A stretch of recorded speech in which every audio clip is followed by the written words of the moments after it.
Good morning viewers. आज हम my self doctor प्रेमिता सैनी। आज हम बीएड सेकेंड ईयर के अंडरस्टैंडिंग द सेल्फ पेपर के अंतर्गत कक्षा अधिगम पर जन संप्रेषण का क्या प्रभाव पड़ता है उसकी स्टडी करेंगे।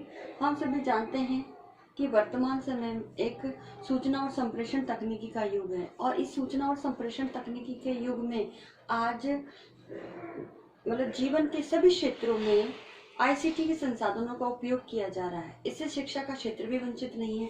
आज शिक्षा के क्षेत्र में आईसीटी के रिसोर्सेज का यूज क्लासरूम टीचिंग के लिए अंतर्गत किया जाता है और सूचना और संप्रेषण तकनीकी के संसाधनों का अधिक आज प्रयोग किया जा रहा है। और इस कोरोना महामारी के दौरान आज हमारे जो शिक्षा का एक स्वरूप है वो भी परिवर्तित हो गया है। पहले जहां ऑफलाइन क्लासेस ली जा रही थी, आज वहीं इस महामारी के दौर में ऑनलाइन क्लासेस ली जा रही है। इसमें आज आईसीटी के रिसोर्सेज का ही ज़्यादातर प्रयोग किया जा रहा है और अगर ये आईसीटी के रिसोर्सेज का डेवलपमेंट नहीं होता तो आज इस महामारी के दौरान में हम दौर के अंदर ऑनलाइन क्लासेस लेना प्राय असंभव था। तो आज आईसीटी के संसाधनों का उपयोग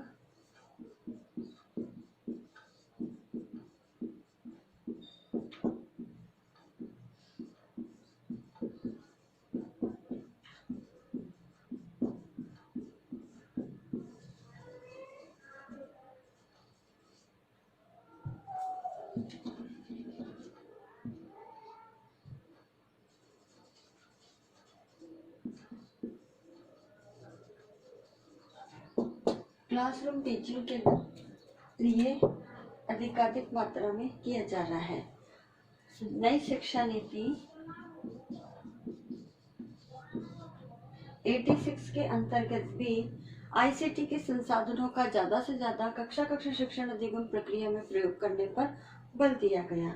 उन्होंने कहा कि समस्त प्रकार के चाहे औपचारिक संसाधन हो चाहे अनौपचारिक संसाधन हो, इन औपचारिक और अनौपचारिक शिक्षा पर ज्यादा से ज्यादा बल दिया जाए और औपचारिक और अनौपचारिक शिक्षा के अंदर जो परिवर्तनकारी स्वरूप है जिसका में आईसीटी संसाधनों के अधिकाधिक उपयोग होने पर जो चेंज आया है उस पर ज्यादा बल दिया जाए। इसलिए आज के समय में जो है उपग्रह, जब आईसीटी के रिसोर्सेज हुए तब उपग्रह शिक्षा सैटेलाइट के द्वारा टीचिंग प्रदान करना, तो सैटेलाइट शिक्षा का युग प्रारंभ हुआ।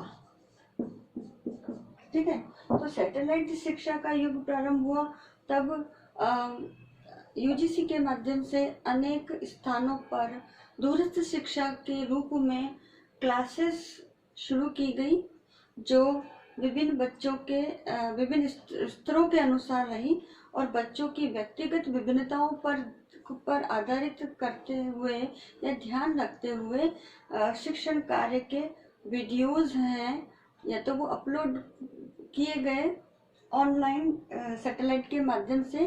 पूरे अगर भारत की बात कहूँ तो पूरे भारत का जो एजुकेशनल सैटेलाइट है वो अंतरिक्ष में स्थापित किया गया और उसके माध्यम से इग्नू ने फिर शिक्षा का व्यापक प्रसार किया और दूरस्थ शिक्षा को बढ़ावा देने में इस उपग्रह शिक्षा का बहुत ही इम्पोर्टेंट रोल है।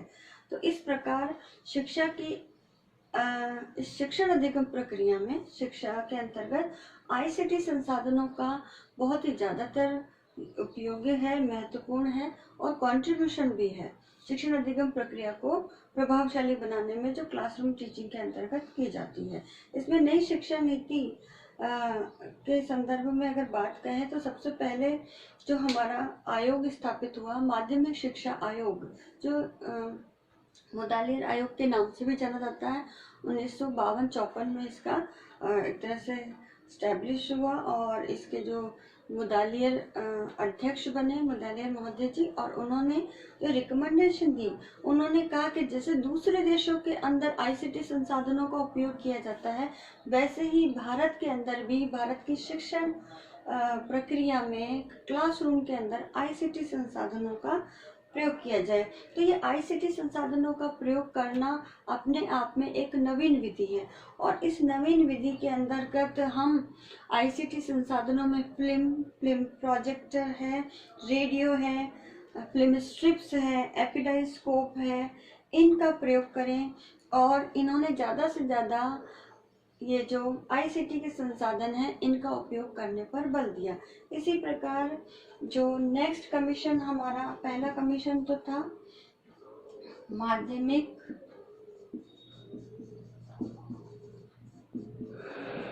शिक्षा आयोग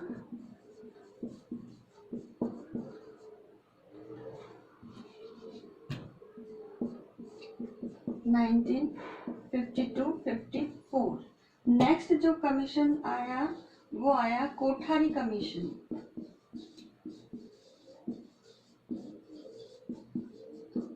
1964-66। तो जो कोठारी कमीशन है इन्होंने भी आईसीटी संसाधनों का ज़्यादा से ज़्यादा क्लासरूम टीचिंग में उपयोग किए जाने पर बल दिया। इन्होंने कहा कि हमारे देश के विद्यालयों में भी टीचिंग एड के रूप में जो आईसीटी के संसाधन है उनका उपयोग किया जाए। और ये आईसीटी के संसाधन है इनको प्राथमिक स्तर पे ही हम यूज नहीं करते, तो इनका क्या करें, अब हम प्राथमिक स्तर से लेकर उच्च शिक्षा तक बड़े पैमाने पर आईसीटी संसाधनों का प्रयोग किया जाए। तो इसमें सबसे पहले रेडियो द्वारा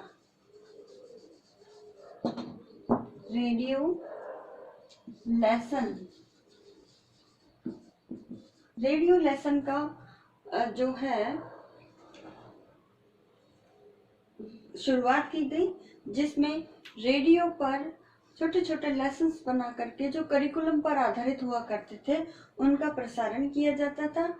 और इन रेडियो लेसन के माध्यम से ही जो पाठ्यक्रम का है विधिवत एकीकरण किया गया और कोऑर्डिनेशन करते हुए रेडियो लेसन का पूरे भारत में इसका प्रसारण किया गया। अब आईसीटी रिसोर्सेज की जब हम बात करते हैं तो इसके अंदर सबसे इम्पोर्टेंट है hardware and software. ICT resources में हार्डवेयर एंड सॉफ्टवेयर। तो हार्डवेयर और सॉफ्टवेयर जो रिसोर्सेज हैं, हार्डवेयर और सॉफ्टवेयर रिसोर्सेज का क्या करें, क्लासरूम टीचिंग में हम ज़्यादा से ज़्यादा यूज़ करें। तो ज़्यादा से ज़्यादा यूज़ कर होंगे तो बालक की जो शिक्षण अधिगम प्रक्रिया है वो भी बहुत ही प्रभावशाली होगी। और अधिगम की जब हम बात करते हैं तो बालकों में अपेक्षित व्यवहारगत परिवर्तन होगा। जो हम व्यवहार परिवर्तन लाना चाहते हैं उनके व्यवहार में परिवर्तन के साथ साथ उनका परिमार्जन भी होगा। और इस प्रकार से वांछित व्यवहारगत परिवर्तन लाने के लिए हमें आईसीटी रिसोर्सेज में हार्डवेयर और सॉफ्टवेयर रिसोर्सेज का यूज करना चाहिए। और इस हार्डवेयर और सॉफ्टवेयर रिसोर्सेज में सबसे इम्पोर्टेंट आता है कंप्यूटर। आज के समय में हम क्या कर रहे हैं, क्लासरूम टीचिंग में कंप्यूटर का सबसे ज्यादा यूज कर रहे हैं। तो कहा गया कि कंप्यूटर का सबसे ज्यादा से ज्यादा उपयोग किया जाए। तो आज हमारे कई संस्थानों में जो है कंप्यूटर का उपयोग शिक्षण अधिगम प्रक्रिया के लिए किया जा रहा है। और ये संसाधनों में अगर हम कहें तो नवोदय स्कूल भी है, इंस्टीट्यूशंस के साथ साथ नवोदय विद्यालय है, सैनिक school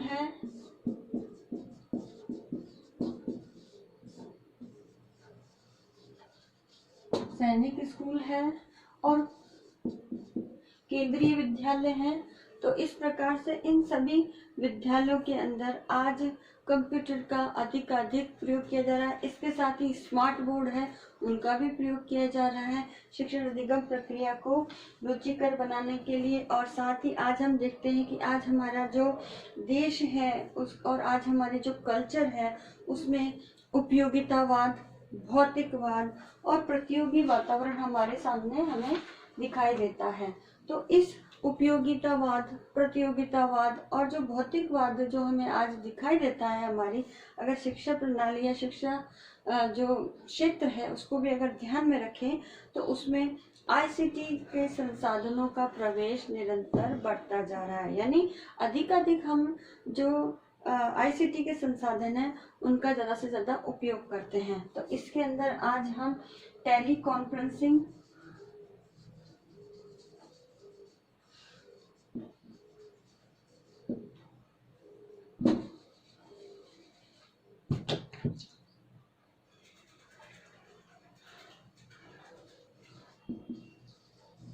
tele conferencing and video conferencing,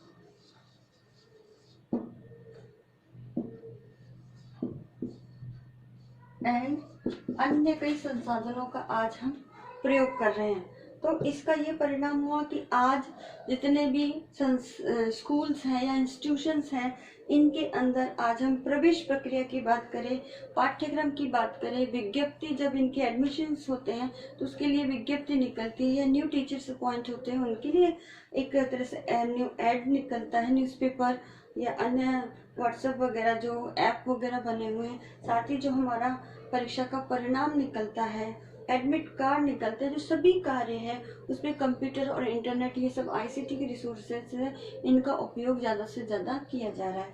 आज हम ये कह सकते हैं कि शिक्षा का कोई भी क्षेत्र जो है वह आईसीटी के संसाधनों के यूज़ के बिना अछूता नहीं है। यानी हर एरिया में, शिक्षा के सभी क्षेत्रों में, सभी पक्षों में, सभी पहलुओं में अधिक आईसीटी संसाधनों का उपयोग किया जा रहा है। इसी का है कि आईसीटी के संसाधनों का प्रभाव भी शिक्षा के क्षेत्र में बढ़ता जा रहा है।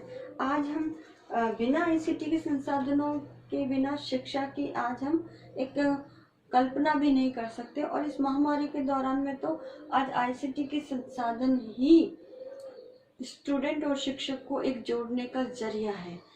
आज घर बैठे हम ऑनलाइन क्लासेस ले रहे हैं, साथ ही अपनी जो टीचिंग है उसको कंटिन्यू रख रहे हैं, और बालकों को अधिगम कराने के लिए, उनके अपेक्षित व्यवहारगत परिवर्तन के लिए, साथ ही उनकी प्रॉब्लम्स का भी सॉल्यूशन आईसीटी के संसाधनों के माध्यम से किया जा रहा है। साथ ही कई इस प्रकार के ऐप्स का भी डेवलपमेंट हुआ है।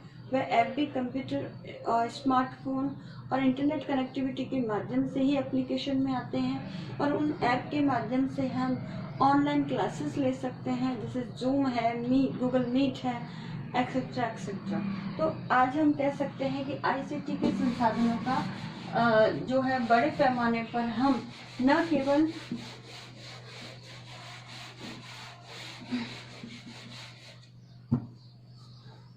ऑनलाइन क्लासेस और ऑफलाइन क्लासेस, इन दोनों में हम आईसीटी का उपयोग करके बहुत बड़े पैमाने पर स्टूडेंट को आज हम शिक्षा प्रदान कर सकते हैं। तो इस प्रकार हम कह सकते हैं कि कक्षा के अधिगम पर जो मास कम्युनिकेशंस के रिसोर्सेज हैं उनका बहुत ही काफ़ी प्रभाव है। तो आज के वीडियो में बस इतना ही। आज हम आपको असाइनमेंट देते हैं। इस असाइनमेंट के अंदर आपको एक क्वेश्चन दिया जाता है कि कक्षा कक्ष अधिगम पर जन संप्रेषण के संसाधनों का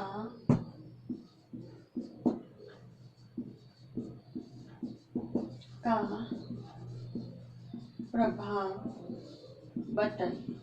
तो आपको इसका आंसर लिखना है। और इस कोरोना महामारी के दौर में आप अपने घर में रहिए, सुरक्षित रहिए, गवर्नमेंट द्वारा जारी की गई गाइडलाइन का फॉलो कीजिए, फेस पे मास्क लगा के रखिए, लोगों से डिस्टेंस बना के रखिए, और अपने हाथों को सैनिटाइज करिए, बार बार साबुन से धोते रहिए। आई होप ये वीडियो आपके लिए यूजफुल होगा। So thank you.